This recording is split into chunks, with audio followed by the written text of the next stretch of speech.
Welcome to the Lionz Den, episode 51. My name's Eddy. I'm Brad. And this is Alex. Today we're going to talk about, it actually be in a couple different segments for sure, minimally two, is communication. So we talk about it a lot. We kind of touch on it on almost every single episode. I don't think we ever dedicated a whole episode to one. No, I don't think we have. And to our 6 viewers, we're raffling off $1 million. So all you people who aren't watching and listening, you missed out. Yeah? Are we really? No. Can I get in on it? No. We don't have the insurance for it. Yes.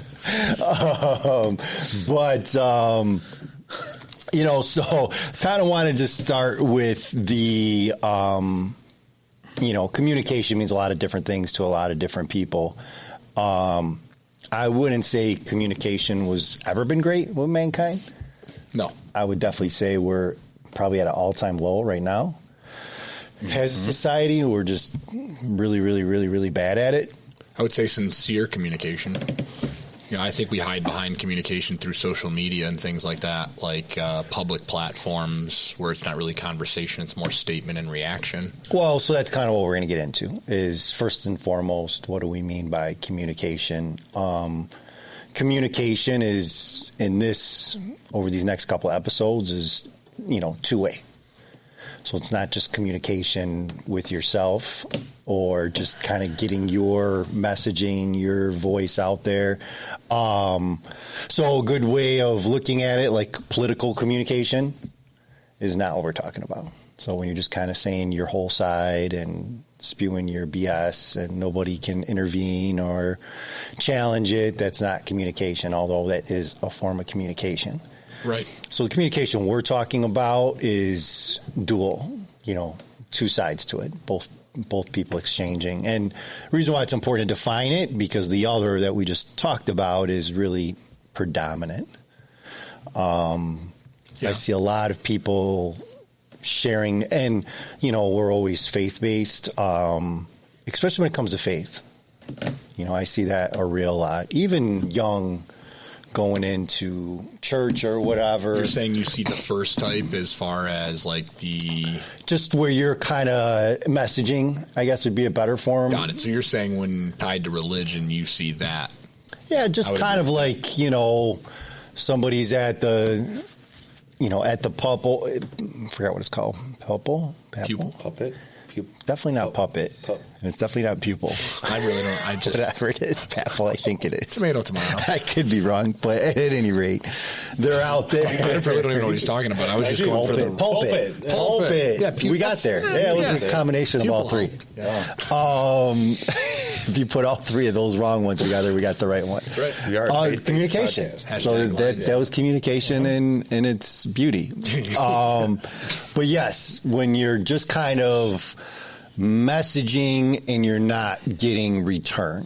Mm-hmm. So it's just you kind of saying what you want to say. You're the center of that communication. It's your idealism. It's your thoughts. And I'm not saying there's anything wrong with that. It's just, that's not what we're talking about. Right.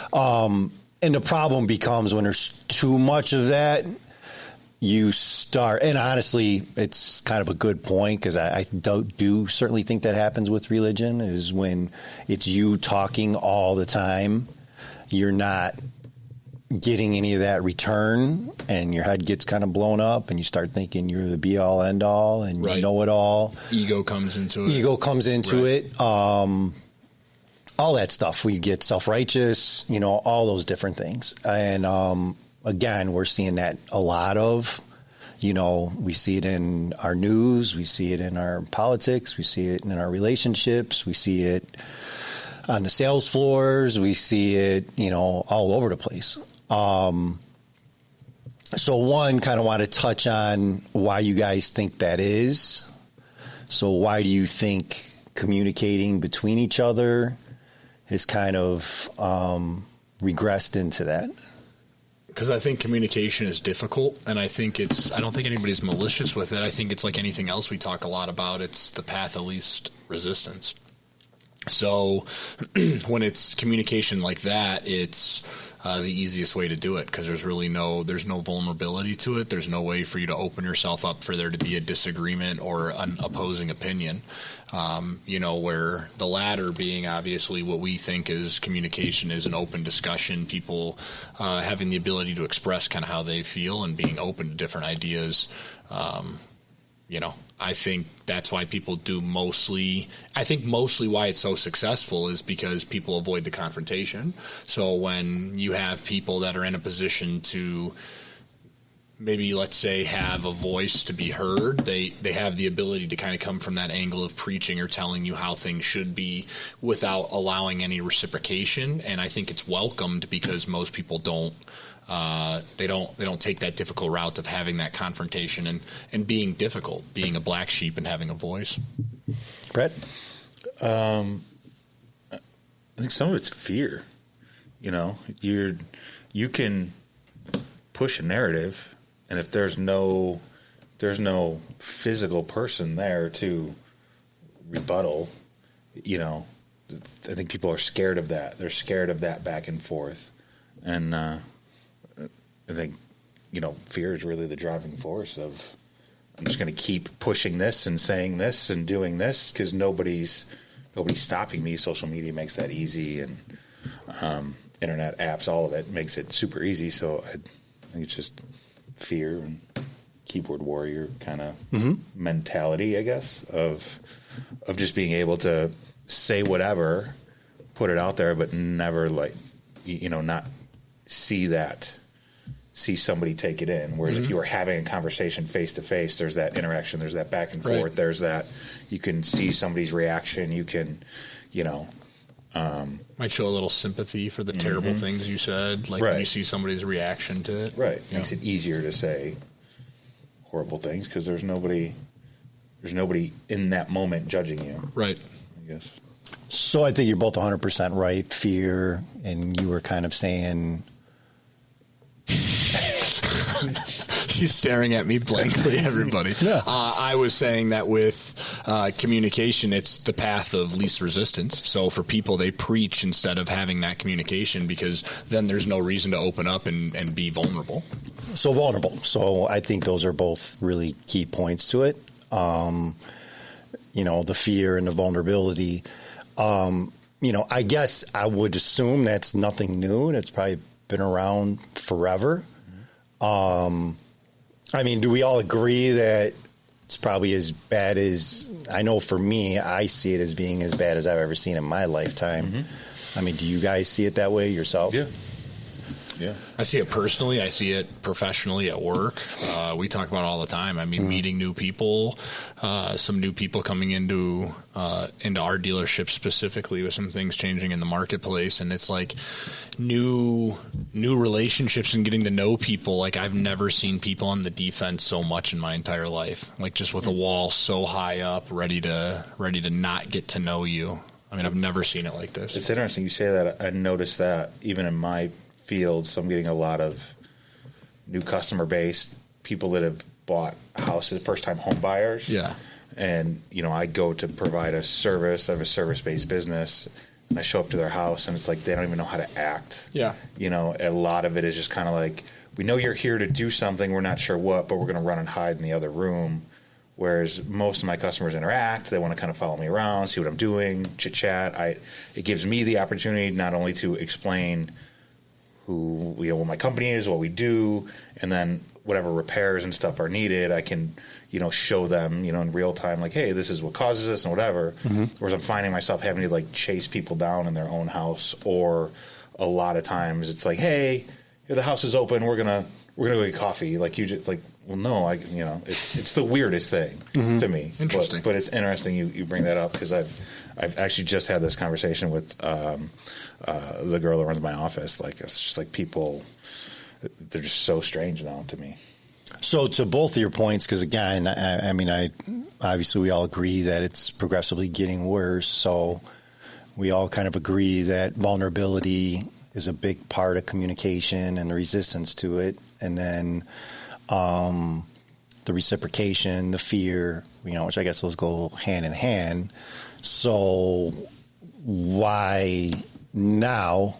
So again, I'm assuming people have always, well, I know people have always have that fear. I know people have always felt vulnerable. You know, what's making it so resistant now? And, you know, what I'll say to that is, to Alex's point kind of mentioned earlier, you know, we have the means to communicate more than we've ever had, you know, and ever, and since the dawn of man. I mean, we have personal devices that we walk with every day, where we can pick up the phone, call somebody, text somebody, email somebody, all these things. You want. You know, but yet we're the worst communicators that we've ever been. Opportunity. I think we've always had the ability to be this lazy and unvulnerable. I think we had an opportunity. And I guess we've really never brought this up, but honestly, and I hate to say it, but I mean, COVID, we had everybody and their mother trying to come up with a way which, I mean, at the time, very good reason to do things remote. Mm-hmm. And it made things very convenient, and it took a lot of the personal side out of things. And we're at a point where I feel like everything is opened up again. Like, I think it's safe to say that it's back to normal as far as being able to do things. And I don't think people are ready for that. I think people enjoyed being in the comfort of their own home. I think they enjoyed the isolation. I mean, you can order groceries on Uber. Mm-hmm. Like, you can order alcohol, I think, on Uber or something. Maybe not Uber, but an app that's similar to it. Like, you can order tobacco. When I was in, I think it was Tennessee or something, I ordered chewing tobacco through an app on my phone. Mm-hmm. Like, it's crazy. And I think people are just doing that with everything. I mean, you had dating apps before where you could meet people online. Now you can get your food online. I could do a whole episode on dating apps. I mean, I think I just think it's become, we as people had an opportunity to get lazier, and I think we did. And I don't think we've done anything to come out of that. So, I mean, I think you're 100% right. I don't know if so much it's laziness. Well, and it's ironic too, because I was going to say, if you look at the things that got big during COVID, it was like dispersed camping. It was doing outdoor things, which is the complete opposite of being lazy. Well, because you're keyword in that dispersed, so you're not around other people. Well, you're isolated, I guess. And you're isolated. But I mean, no, you're right. I think, and that's kind of where I was going with all of this, that, again, we have every means available to connect, to touch, reach out to people, stay connected, all of that, yet we're going polar opposite way. And, you know, the problem has always been, and you'll get this forever, you know, the push always against technology is exactly that. Like I'm going to tell the story in my book. I remember, so back in the day, my cousin and I, Bobby, who was like a brother, shopping on Sunday with grandma was a 5-hour ordeal. No bullshit. It took 5 hours. You know, there was the butcher that she went to. She was the baker that she went to. There was the place she got her produce from. And then she had the Jewel or Dominic's where she got a lot of her other little stuff. I just want to go play kickball, Grandma. Well, and we're starving, and we were supposed to see a movie. But, and actually it was Saturday, but, you know, within that was, you know, Tony Bag of Donuts at the meat, the butcher. How's the kids? Yep. Oh my God, your grandkids are getting bigger. And, you know, when you're going to the produce and, you know, asking about their lives, their kids, their wives, and it's, hey, Emma, great to see you. And, oh, we have new oranges that just came in or whatever. My point is, you had a lot of these individual connections, and then within that individual connection, a lot of times they were family operated, family owned. So, you know, wife was there working, kids might be helping out, cousins, aunts, uncles were involved. So now you kind of meet that extended family, and you have a lot of individual connections within that. And that's just produce. Then you go to meat, and you have that same type of effect. And then you go to the deli, and you have that same type of effect. And, you know, ironically, looking back on it, it was miserable for my cousin and I to, as Alex said, we want to go play baseball. I want to go play and this is an all-day ordeal. And so at that time, I don't know if they're still functional or not. Cub Foods, is that still a thing? Mm-mm. So Cub Foods was like the first mega store, like where you looked up and the shelves were like, you know, like you could barely reach to the top. And my cousin Bobby and I are like, oh my God, everything is here. This is the best invention ever. We don't have to go anywhere else anymore. There's the deli, there's the meat guy. It's a huge warehouse complex. Anything you ever wanted, dreamed of is all in this. We're going to be done in an hour. Cubs food, for sure. This Sunday's going to be 2 hours. Awesome, yeah, man. We just cut our shopping time by, 3-4 hours. My grandma hated it. Mm-hmm. Hated it. She's like, I hate it. And I'm like, well, we're like, what do you hate about it? Like, there's cereal, there's this, there's that. Like, everything you want is right. How could you hate this? And she hated it because you're roaming around and you don't see a soul. Right. There's no Tony Bag of Donuts. There's no Judy, my wife. There's no, grandkids running around. And she put a lot of value into that, where my cousin and I we got shit to do. Screw Tony Bag of Donuts. Right. I don't care about Judy or her kids. All of this stuff. I'm trying to play baseball. We want to go play baseball. Right. We want to go watch this movie. And it's funny how little things that happen throughout your life that you don't put a lot of value on in the moment, and then you later are like, oh shit, I didn't know that was the effect of those decisions. That was the effect of that, because Cub Foods is defunct, but that's pretty much your standard grocery store now. Costco. Well, and Sam's Club is like a mega version of that, but you have your Home Depots, everything became super corporatized. I mean, even Ace Hardware in that sense. Which I still love Ace Hardware, by the way. Yeah. I fell back in love with Ace Hardware. Well, it's not the mom and pop, though. No, but I will say at least their customer service is phenomenal. Yes. At least you're going to get somebody come out and ask you if you need some help. And every Ace Hardware is, hey, how can I? For sure. And like a Lowe's. And it's not, I mean, I shop at Lowe's. I don't really have an issue with it. Home Depot. It's not like I have anything against any of them. But if you need some help, good luck, brother. Right. Because you're going to be camped out. You better send up a flare. In case one of those 6 listeners is Ace Hardware, we plugged you. So feel free to plug back, bro. Get our barbecue shit. Feel free to plug Ace Hardware is the shit. I get all my Weber stuff. Yeah, I agree with you. Like, just because they have it, they're great. There's a local one in my town. Like, I 100% support Ace Hardware. Definitely. I mean, I didn't for a while. I was the same way. Yeah, and then I kind of was like, oh, this is nice. After being so, like, in the big box, and, for sure, away from people, and be like, I don't want to talk to anybody anyway. Like, and I go to Home Depot, Menards, like service business. You're at it every day. Every day. So for me, like the Ace Hardware is like a welcome change of like on the weekends, like I'm gonna get my bird seed here, and I'm gonna go talk to whatever, and I'm gonna use my rewards. It's truly the only place I use my rewards because I can't even bother with anyone. Like, no, I'm not giving you my number. But Ace Hardware, I'm like, sure.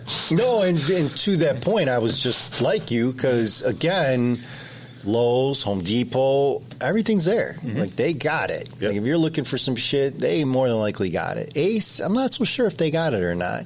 And it was when I always wanted my chainsaw. So, well, I also didn't want to cut my head off. I never used one in my life. So when I went to Lowe's, I was a little skittish on, and I think they didn't carry steel. Is that the big one? Ace did, but make a long story short, I was looking at 2 or 3 of them, and do I really need this one? Guy was on point, walked me through everything, walked me through exactly what the differences were at Ace, took me in back, showed me how to start it, showed me how to put, the different gas I needed and the other thing that I needed, and hey, you should buy this because this is the 50-50 already. Blah, blah, blah, blah, blah. Got a call a day later, and hey, were you okay? Did you not cut your arm off? And I was like, I miss this. This is phenomenal.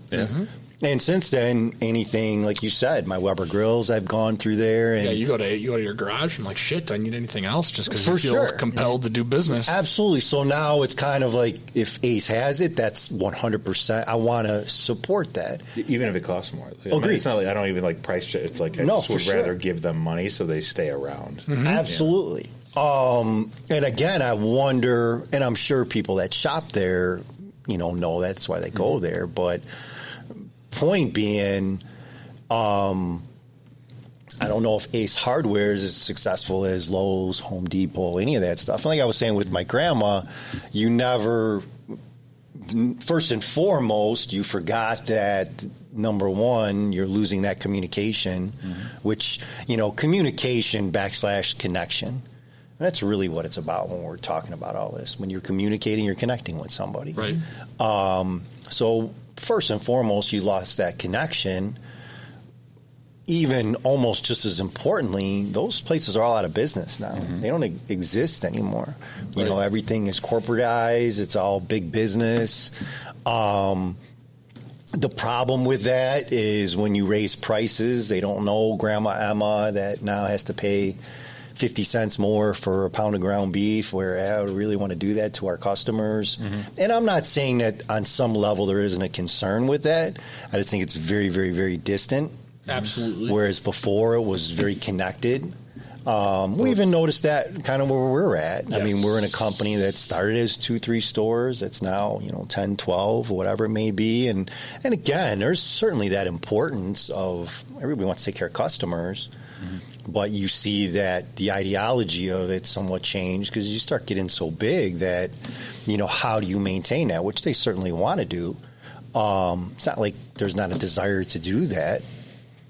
But, again, when we talk about communication and / connection, that's exactly what we're saying. And to the point of all of this, the text messages, which everybody knows how much I love text messages. It's a great way to communicate. It's a great way to let people know how you feel. It's a great way to get your point across. You know exactly where somebody stands. It's the worst, people. Stop it. Stop it. Hate it with a burning passion. People hate text messages so much. I am like a running joke at my dealership because when I'm on the phone, I walk, right? And I walk a lot. And when I want to talk to somebody, I'm on the phone. So I'm on the phone a lot. Like I'd prefer to talk to you on the phone instead of text you. And it's so weird to people. Like everybody. Yeah. It's like a cancer now, the phone. They're like, don't call me. The amount of memes I've seen, oddly enough, in the past 2 days of if this can be resolved with it, text me, don't call me kind of gist. It's just kind of funny that you guys mentioned that because it is definitely most people are like, I don't want to talk to anybody. Yep. Right. It's what? And it's weird talking about business. My business, a lot of people tell me, I have somebody that runs my office and she fields all the phone calls, and people tell me how great it is to talk to an actual person, to call a business and actually talk to somebody, to book their appointment, to ask a question, to find out what services we offer, not have to book an appointment online or, they like the connection. They like the banter back and forth. And Dana, who runs my office, is great with people and understanding people and can quickly find a common ground and chit chat a little bit, and people love that. And they tell me how much they love it, which tells me they don't get it anywhere else. And, it goes back to all the stuff we're talking about. It's just we're in this world where there's no personable communication. Right. Well, I remember. Best Buy is a good example of it. Like years ago, you want electronics, and you got the guy in TVs, John in TVs. Oh, John, I want to talk to somebody in electronics. I would give an eyeball to talk to John now because now I got to listen to 15 minutes of a message of where they're located, what their address are, what their hours are, literally start a campfire, cook some marshmallows. Then I start getting into, hey, if you want this, hit, one. And there's 14 options. And, again, what we forget, and, Mondays I meal prep which grocery shopping is my wife's favorite thing in the world because I'm the most ignorant person in the world to grocery shop with because I'm at a constant like 12 at my blood pressure level. Which, you know, I love our old people. There's so much to learn. They have so much to give us. They have so much to share with us. Stay out of self-checkout, bro. Stay out. You can't type on a computer. What the hell are you doing? Go old school with it. Mm-hmm. And I'm with you. I'll help you bring your groceries. Stay the hell out of self-checkout. I mean, there should be an age limit on self-checkout. I'm not even playing right now. This shit makes me crazy emotional. Because there's like a 69-year-old man like moving as slow as molasses, can't figure out how the barcode works, hits some wrong shit. Now the lady's got to come out, and there's no limit. So they got like 40 things in their basket, and you're like, what? Why would you pick self-checkout? Like, what in you made you think that that was a good option? I hate self-checkout. You can't type on a keyboard. What made you think you were going to now work at a grocery store? Anyways, I digress. Bro, you digressed 5 minutes ago. Tell us how you really feel. I'm communicating. I'm getting on my pulpit and talking about old people's status self-checkout, please. At any rate, I notice, like... This doesn't apply to the 6 old people that listen to this. Yes, so if you're an elderly person that listens to this, thank you so much for... No, and I don't care if you listen to this. Stay out of self-checkout. I appreciate you listening to this. Stay out of self-checkout. Ma, you're under that. But, you know, I noticed kind of like when we went there was 3 or 4 of them. And then, you know, like 6 months, 7 months passed. There was another 4 on the other side. Mm-hmm. Now, and this is where really the elderly people love it, is they have like the actual, what is that thing? Conveyor belt. Mm-hmm. Where you just, and then they got 2 of those. So now you're like all the way live. Yeah. This is no longer just a little thing. It's like you got the whole conveyor belt.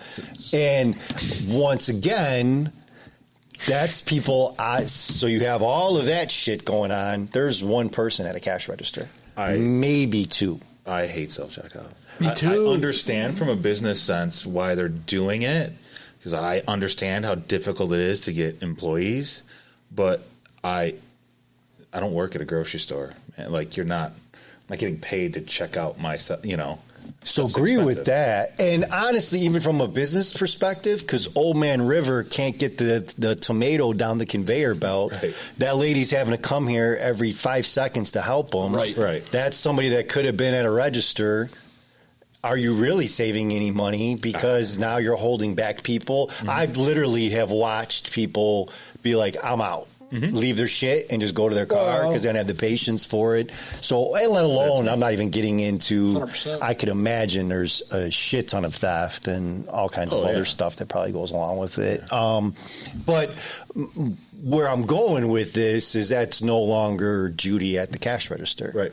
Hey, Judy, how you doing? Mm-hmm. You know, how are the kids? Again, kind of how we started all of this is the communication / connecting is just getting so, we're just going so opposite ways. So when we ask, well, why do we have a communication issue? It's really not surprising whatsoever because we're not connecting with each other whatsoever on so many different levels. I mean, you mentioned it with dating, the dating apps, shopping, buying stuff online.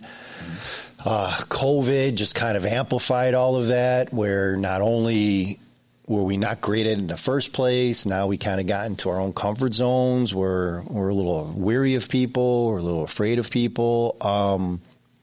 And where I was going with it a half hour ago is cavemen didn't have iPads and they didn't have text messaging. They didn't have iPhones. They didn't have computers, but they had a tribe. Mm-hmm. You know, they had a tribe of people where everybody had a purpose, everybody had, you know, a role to play, and everybody had to play that role for the existence of the tribe and for the tribe to flourish. So they learn how to freaking communicate. And, you know, their grunts or whatever they use to get the point across certainly worked better than what we're doing now. honestly, just so, and this is kind of out of left field with it, but that's really one of the industries, as you're talking about this, where you really have to have a personal relationship, is the tattoo industry. And that's actually, I think, a direct correlation with actually why there's such an addiction to tattoos, because it is such a personal connection. Like I know for me, the tattoo shop that I'm at, I've been going for 10 years now, over 10 years, and it's when I go in there, know the people that are in there tattooing, kind of know how they do things, just enjoy hanging out and catching up. You know? And I think that's such a large draw, and really why you see the tattoo community itself usually being, even though separate pods, being so close knit, because I think that's a major draw to getting tattooed, is definitely having maybe personal relationship with your artist, with the shop. Tattoo people who get tattooed are typically extremely loyal to an artist, extremely loyal to a shop. So something to think about. Barbershops, and even same thing. Barbershops. My wife's, my wife's she got a salon, like same thing. Her people come to her and they have that relationship. They're in her chair for 4 hours, and you got to talk. It's really awkward and weird. Yeah, so bro. I've had a 10-hour session, man. Like you get to know somebody in 10 hours. Sure. And to that point, with the barbershop, which has always been, I remember with my grandma going to the beauty salon and having to hear everybody, all the old ladies tell their stories, and it was constant dialogue going in there. It's the same thing for men. Yeah. You've seen also that gets super corporatized, where if you like it, knock your socks off. Nothing wrong with it. Bull Ricks, all that. You see a big push for old timey type barbershops where you are sitting there. It is the same person that's there. It's not a new person every other month. You don't have that corporate setting. It's very kind of feely, like that old school stuff. Well, even Floyd's is a corporate, like that's everywhere. But they try to mimic that, like you're saying. They try to get that old school feel. Like I would go and you get same person, same time. 100%. Yeah. No, definitely. So in this first one, we definitely kind of want to address what we were talking about. What that means, what that looks like, what some of the obstacles definitely are. So again, when we talk about communication, we're talking about connecting. Yep. And within that, community, everything that kind of goes along with that. So, I think the first thing we kind of addressed is we don't have that sense of community anymore. We don't have that tribalism anymore. Which bleeds into, probably not a good communicator because I don't want to connect. I'm not connecting with people. It's easy to not care about Judy, who just lost her job as a cash register at such and such grocery store, because I never really knew her anyways. This, self-checkout is super convenient. It's not. You put an age limit on it, be better. And this is great, and this is kind of what we do.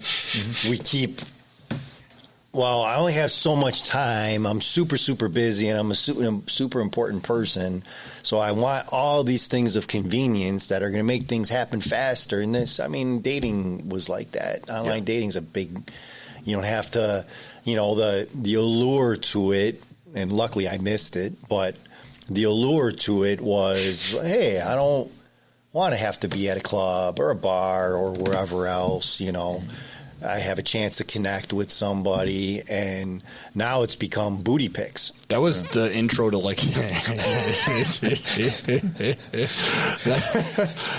that was now it's literally, hey, are you down or not? This is a picture of my butt, and we're not even dating anymore. So the dating apps are now hookup apps. They're not even dating apps anymore. So if you do want to date online, where the hell do you even go? I don't know. I couldn't wish. I'm so happy I'm where I'm at in my life. I could not even imagine having to deal with that anymore. But I always told people, and I did use all those apps, but no matter what, when you meet somebody in person for the first time and there is that spark and that connection or whatever, whether it's at a gas station or a club or wherever it is, and you meet somebody and then you start dating, it's kind of this organic thing that happens. Online dating gets rid of all that. it just For like sure. it sterilizes whatever, and it we talk about that connection. That connection is gone. You're essentially just forcing it, and you're judging off of like pictures that are edited, and people don't actually look like who they look like. And your first impression is the reality that you want to perceive. In the amount of. Oh, were you impressed with that? Nice. I was. It was good. It was good. Nicely done. Thanks, buddy. But you would meet, you would see a bunch of pictures of somebody and be like, oh, yeah, I'll swipe whatever on you. And then, okay, let's meet up. And inevitably, they never look like those pictures. Your brain puts together the missing pieces, and you would meet this person, and you'd just be like, it get close, but it was never the same. And you never got that instant, like, spark or connection with that person. No, and I think with everything that we're talking about is, we are not meant to have the options that we have. Mm-hmm. We're too simple. We're not very bright as a species. Correct. We're not meant to have 30, 40, 50, 60 options because, and I remember talking about it when you were doing it, it becomes very easy to swipe left and swipe right. Mm-hmm. Hey, that guy looks interesting, but is there somebody more interesting? Right. Hey, this was a fun date, but I wonder if there's somebody even where it'd be more fun. This guy has a lot to offer, or girl has a lot to offer. I wonder if there's somebody has even more to offer. Right. It's kind of screwed up when you think about it. It's almost like going shopping for your next girlfriend or boyfriend. Oh, it's brutal. I mean, I remember giving him a very hard time about it because I was just like, you have zero chance to find anything meaningful on it. And I'll say I know there's a lot of people that do. Mm-hmm. For sure. I will also say, number one, I don't think they're on a lot of the sites that we're talking about. And I'll also say maybe 5-10 years ago, you have a lot of those. Yeah, I met I don't know how much that's happening anymore. Yeah, I mean, I'm not like I'm tapped in. I know a couple people that are on dating sites, and it's a lot of naked pictures. Mm-hmm. Yeah. So I don't know how much dating's going on. I don't even remember where I was going when he hit me with that boot when he said booty pic. You're just kind of like, and again, this all comes into communication, connecting, because you're not communicating anymore. And we all have been there. I have met somebody who, is attractive, might not be the ideal of what I had in my mind, and then blew my mind, became absolutely gorgeous. Right. And I've had people that were absolutely gorgeous that were mutts by the end of it. Hideous. Again, it all happens within that communication, connecting, that we're trying to avoid all of that and just create this this meme or this avatar of bullshit. Yeah. On the topic of memes, I did see a meme that was in relation to online dating. It was, instead of sending me booty pics, send me a video of you reading, just of like, show me you can comprehend a sentence, and and it's funny you just said all that, because it's truly like it's just all false. None of it is real. That's the other thing. Nothing on our phones, the pictures, the dating, whatever, even shopping anymore is not, this looks nice. Buy something on Amazon, then you get it, and you're like, this looks nothing like what the pictures were. So it's like a McDonald's curse. 100%, the same thing. Yeah. Like, this is not what the picture of the double cheeseburger looks like. Right. No, definitely. And to your point, especially with that, I mean, that'll be the first sub-context with this communication. The next one will be about where that kind of starts, which is honesty. Yep. So again, I just kind of want to open this conversation up. I know we talked because communication is a very expansive thing, and there's a lot of aspects to it, but I think we need to start with why it's important in the first place. So check us on the next one. Again, that one will be about communication, starting from a place of honesty. Mm-hmm. Thank you, guys. Thank you, everybody, for tuning in. Yeah.